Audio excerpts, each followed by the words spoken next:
Hoy vamos a entrevistar a un político con gran responsabilidad en el gobierno regional, ni más ni menos que el responsable de la agricultura y ganadería de Castilla y León.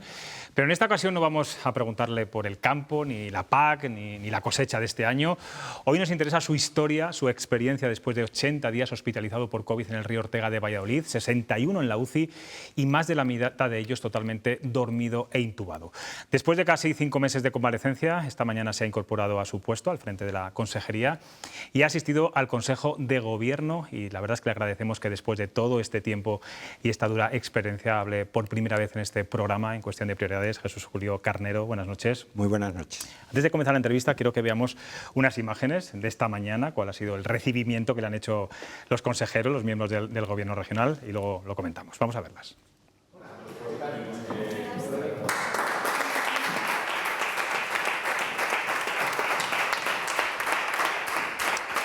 Bueno, pues ahí lo ven, aplausos de todos los consejeros de la Junta, del propio presidente del Gobierno regional, de Alfonso Fernández Mañueco, que salió incluso a recibirle a la puerta de la sede de la presidencia. Bueno, desde luego que un acto emotivo.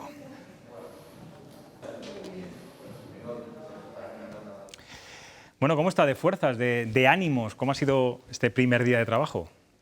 Pues hombre, es un día de muchísimas emociones, como se podrá imaginar ustedes y todos los que nos están viendo en este momento.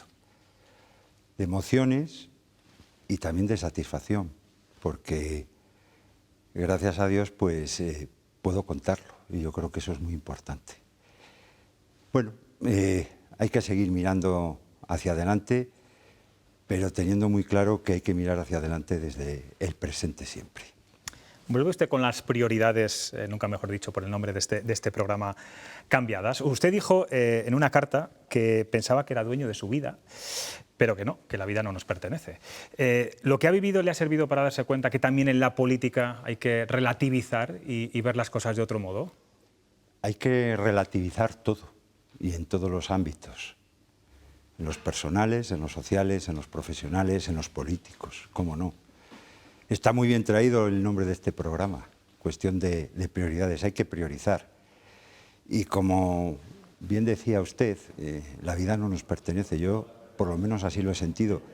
Y fíjese, tengo 57 años, mi cumpleaños lo pasé dormido y es algo que he tenido que aprender después de tantos años, que no somos dueños de nuestra vida, que de lo único que somos dueños es del presente.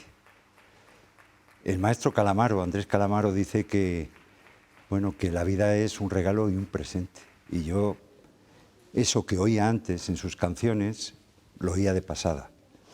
Ahora lo siento como profundamente cierto. Hay canciones que seguramente cobren más significado, no solamente esa.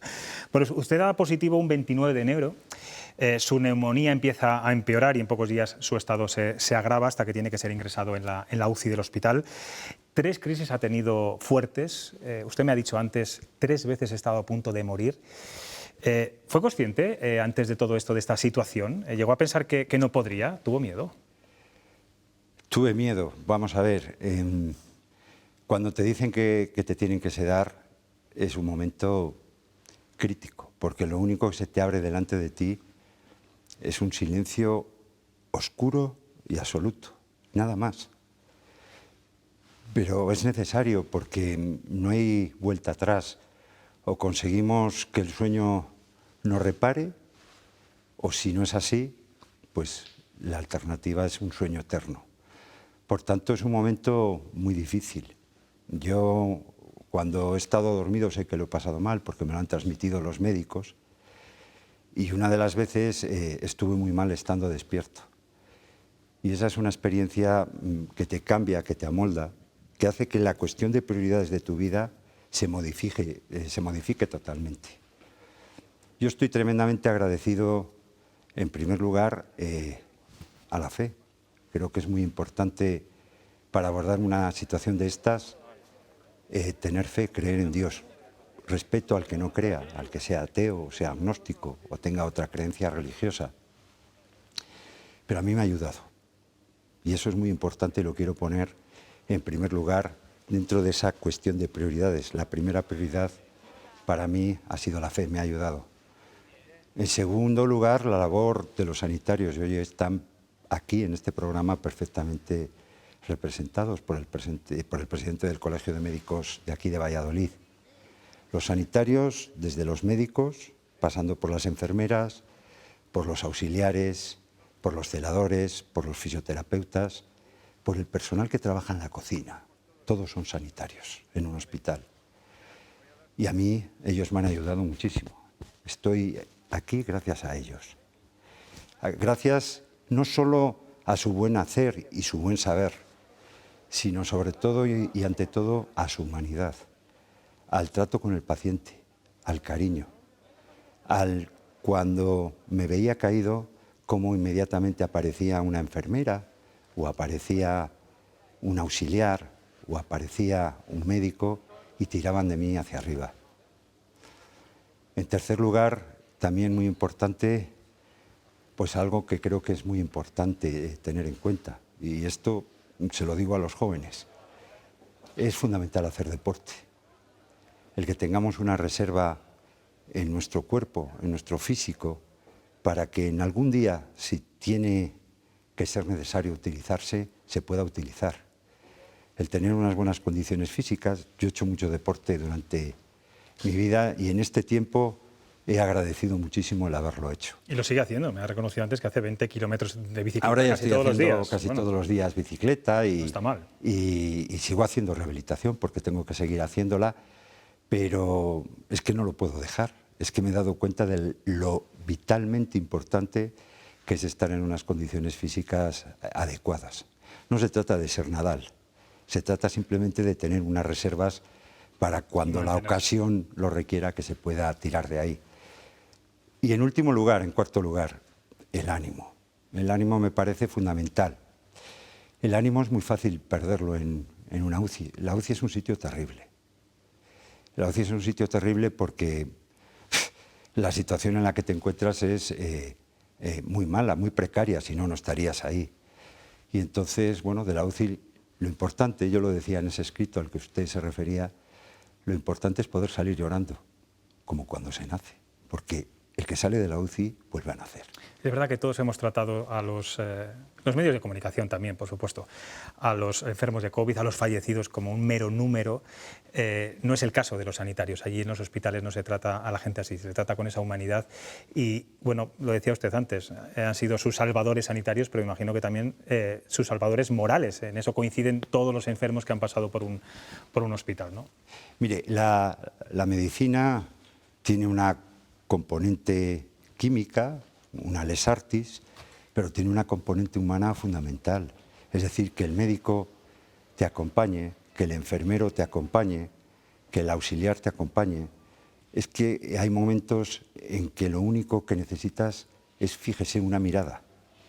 Y solo esa mirada ya te repara. Te permite seguir avanzando a lo largo del día. Y yo esa mirada en el Hospital Universitario Río Ortega la he encontrado en todo momento y todos los días cuando la necesitaba. Pues son miradas que dan mucha información a veces, me imagino también. Dan muchísima información. Y de repente, consejero, un día despierta y ¿qué es lo primero que ve, qué es lo primero que pregunta? Pues la verdad es que no recuerdo qué es lo primero que pregunté. Lo que sí le digo es lo que no pregunté. No me atreví a preguntar. Eso lo he descubierto cuando he salido, fíjese, del hospital, cuánto tiempo estuve dormido. Eso me sigue... ¿Te asustaba esa cifra? Me sigue produciendo una zozobra, ¿no? El pensar que yo he estado durante 35 días de mi vida dormido, no controlando la situación de mi realidad, ni de la realidad que me circunda, todo eso es terrorífico. Entonces yo decidí que no quería saber cuánto tiempo había estado dormido.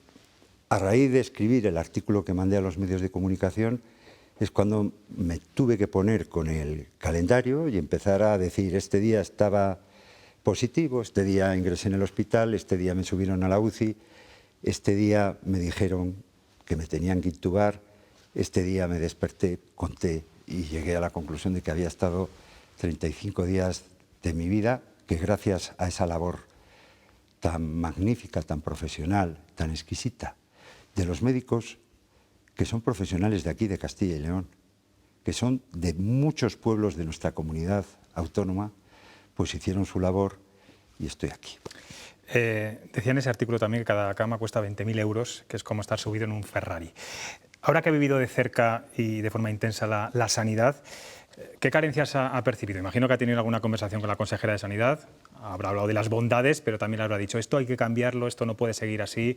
¿Cuáles son esas cosas que desde un punto de vista personal ha visto que estaba fallando? Mire, es que lo que tenemos ahí, en ese tipo de unidades, es una medicina tan especializada, tan magnífica, que eso solo lo puede tener una sociedad desarrollada. Y una sociedad desarrollada, para tener eso, necesita un desarrollo económico general muy importante. Por tanto, es muy importante que todos trabajemos desde nuestro ámbito por todos y cada uno de los castellanos y leoneses. Y también a resultas de que tengamos servicios esenciales como pueda ser la educación, los servicios sociales en sentido estricto, el transporte público y, cómo no, la sanidad, adecuadamente correspondidos. Y yo creo que en Castilla y León, y esa es una percepción que yo tengo, está adecuadamente correspondido. ¿No ha visto a muchos facultativos muy estresados a su alrededor? Bueno, vamos a ver, facultativos estresados, fíjese cómo no van a estar estresados los que trabajan en este tipo de unidades, los intensivistas y todo el personal auxiliar, cómo no van a estar estresados si están conviviendo directamente con el COVID. Y esas personas luego tienen niños pequeños en sus casas. Muchos de ellos son matrimonios, en la misma unidad. Y tienen padres, y tienen hijos. ¿Cómo no se van a estresar? Aparte de que tengan el estrés del trabajo, que le estamos generando los picos, ¿no?, de enfermos que llegamos allí. Por lo tanto, es muy importante, y esta es una reflexión para mí esencial. Mire, es importante que nos cuidemos. Yo no sé cómo me cogí el COVID. No infecté a nadie alrededor, gracias a Dios. Ni en mi entorno más inmediato, ni el cercano, ni el aproximado. Pero debemos de cuidarnos, en primer lugar, por nosotros mismos. Pero también es un deber social. Yo pienso mucho en los médicos. Yo no quiero volver a enfermar por mí mismo, pero porque no quiero darles trabajo a ellos. Porque eso sí que genera un verdadero estrés al que usted se está refiriendo. Aparte de que se pueda estar refiriendo al que generan el tener que trabajar demasiadas horas. También. Sobre todo, sí. Pero hay ese estrés al que le digo, y en ese estrés lo único que podemos hacer es comportarnos socialmente lo mejor posible, precisamente para evitárselo. Usted es un asiduo caminante del Camino de Santiago, lo hace todos los años. No sé si este año se atreverá o hará una parte pequeñita del camino. En cualquier caso, ¿le ha ayudado en esta dura experiencia pensar en el camino? ¿En quién y en qué se ha refugiado para en esos momentos difíciles salir adelante? Pues mire, el camino me ha ayudado mucho, porque el camino es una experiencia de vida. El camino es un viaje no solo a través de piedras y arena y barro. El camino, sobre todo, el Camino de Santiago es un viaje hacia el interior de cada uno. Y yo, pues Dios y la vida me ha puesto en esta tesitura de tener también que viajar hacia mí mismo durante muchísimas horas de soledad. Y por tanto, el paralelismo era evidente. Yo he hecho muchos días, muchas etapas del camino a través de mi memoria. Lo hacía porque me venía muy bien, porque era un refugio adecuado para, de alguna manera, tener una posibilidad de no estar junto al estrés propio de estar enfermo, pero también lo hacía, como le digo, como un complemento vital. El estar en una cama enfermo tiene mucho que ver con lo que acontece en el camino. En el camino hay momentos de satisfacción, hay momentos de dureza, hay momentos en el que uno se repone y vuelve a caer, y hay momentos en el que uno llega a la meta. Y llegar a la meta es fundamental en el ser humano. Ha hecho un camino, ha llegado, no sé si a Santiago de Compostela, pero sí. Bueno, está aquí.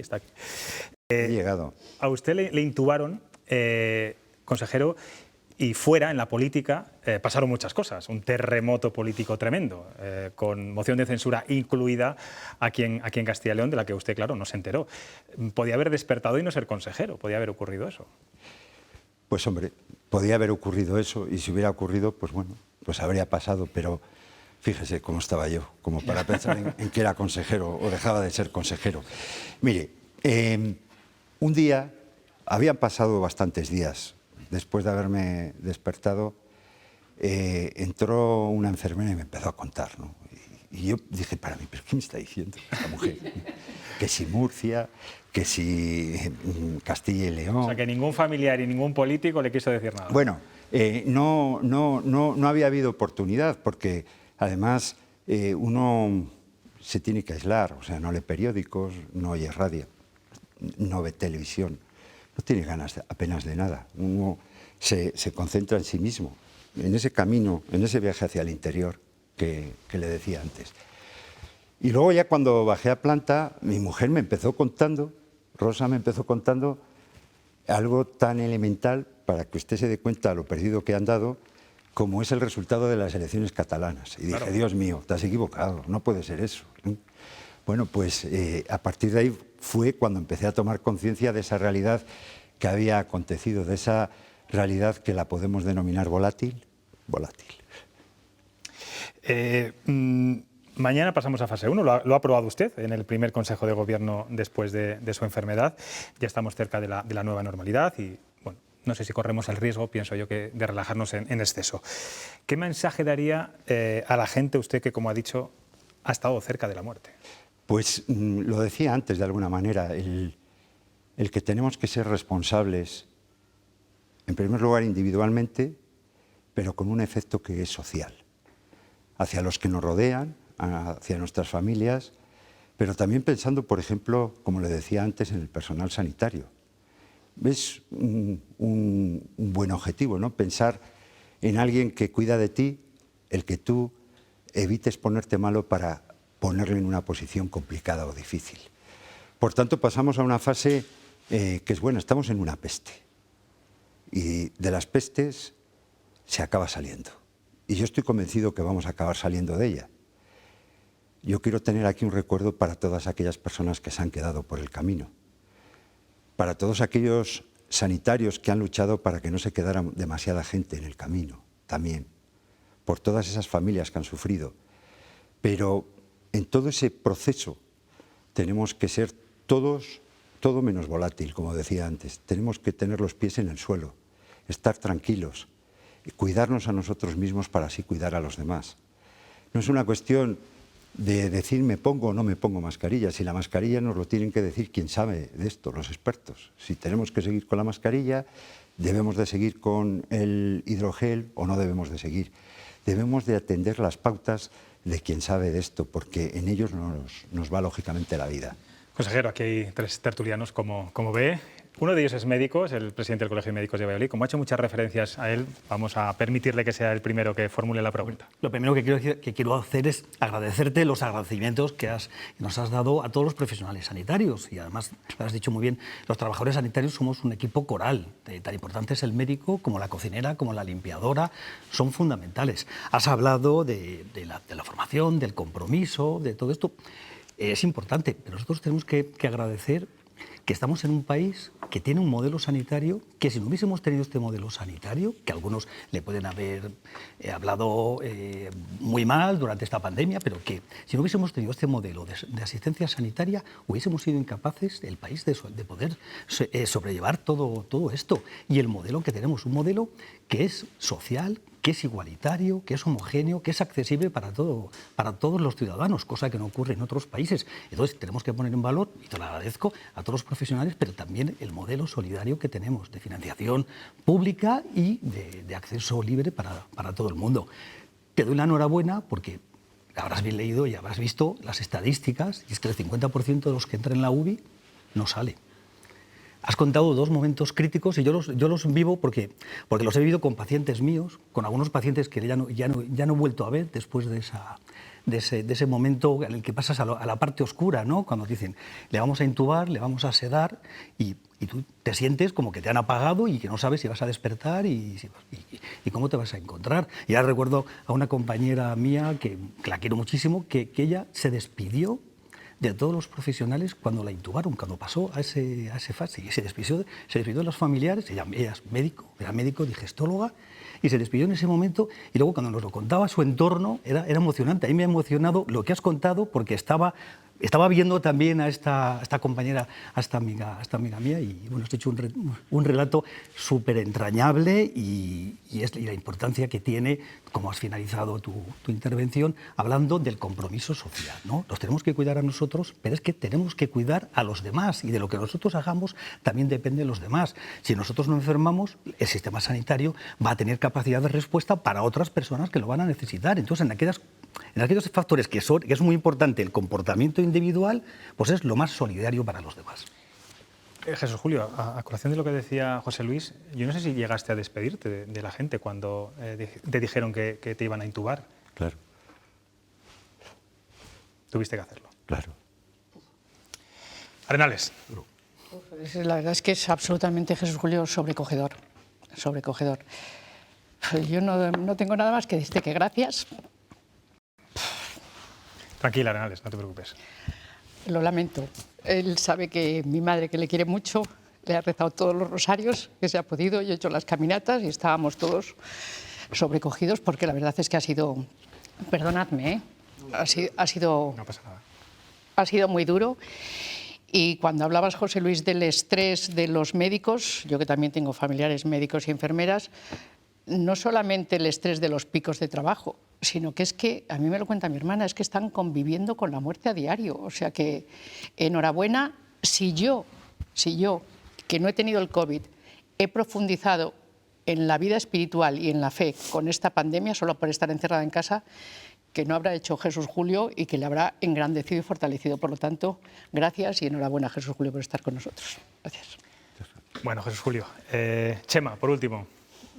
Yo no tenía el gusto de conocerle personalmente. Arenales, no hay que pedir perdón cuando uno expresa las emociones y después de circunstancias como estas, porque además en su caso se pueden resumir las decenas de miles que lo han atravesado y que desgraciadamente muchos de ellos no lo van a contar. Yo no sé si esto nos va a hacer mejores personas o no, probablemente sí. A veces hemos dado malos síntomas desde la política, pero no interesa, ¿no? Ahora mismo. Y yo creo que también se trata de que no olvidemos, hay un profesional sanitario aquí, nos hemos emocionado mucho con nuestros sanitarios, les hemos dado las gracias muchas veces, pero para ellos su profesión continúa, los enfermos van a seguir llegando, no de estas dolencias solo, muchos han ido también retrasando sus atenciones. Y yo creo que su testimonio lo que debe es hacer, y además usted tiene responsabilidades políticas y así ya elevo el tono, ¿no? De verdad, protejamos, cuidemos, prestigiemos nuestros servicios públicos y más en nuestra tierra, porque aquí las disyuntivas esas que se plantean de público, privado, público, oiga, en nuestra tierra, si no mantenemos, cuidamos, preservamos y prestigiamos en la sanidad o en la educación, la enseñanza pública, la sanidad pública, sin menoscabar ninguna, ¿no? Pero es que aquí o llegamos desde lo público con calidad o no van a venir la empresa privada en estas materias sensibles a resolvernos nada. Por lo tanto, yo le felicito, me alegro muchísimo y no olvidemos, y cuando se siente en el Consejo de Gobierno, que no se olviden de que usted ha pasado por eso y el sistema sanitario público de Castilla y León le ha salvado como a tantos otros y que su empeño va a ser en cuidarlo, prestigiarlo y fomentarlo. Bueno, yo, si me permite, yo creo en la sanidad pública, pero creía y ahora como no voy a creer, si he visto cómo trabajan. He visto cómo trabajan en situaciones límites. Pero sobre todo y ante todo, creo por algo esencial.